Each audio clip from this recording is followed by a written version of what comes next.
This is sariq.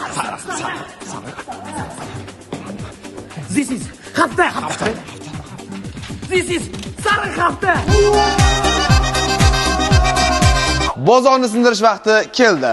Texnomartda barcha qonun qoidalari va matematika formulalarini buzgan holda sariq hafta boshlandi. Narxlar har qatta asal o'rtali. Misol uchun 55 talik LG Smart televizori 8.999 mingdan sotilgan, endi 2.999 ming so'mni tashkil qildi. Mana ko'rib turgan LG xolodilnik 10.999 ming so'mdan sotilgan, hozir bo'lsa 6.999 ming so'm. 1.399 ming so'mga Samsungdan kir mashina olsangiz bo'ladi o'rtalar. Oldingi narxi bo'lsa 6.999 ming so'm bo'lgan. Nerealni? Xiaomi Air Grill'ning oldingi narxi 1.149 ming so'm bo'lgan, hozirgi narxi 229.800 so'm.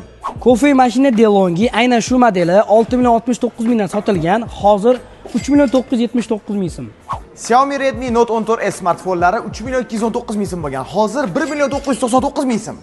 Tefali pilisos o'rtalar 2.771 mingdan sotilgan, hozirgi narxi 554.200 so'mni tashkil qilyapti. Aksiya 28, 29, 30 noyabr kunlari davom etadi va eslatib o'tamiz, bitta mijoz uchun bitta mahsulot berilar ekan o'rtalar. Ko'proq ma'lumot bilmoqchi bo'lsanglar, Telegram kanaliga o'tib olinglar. Sog' bo'lasizlar.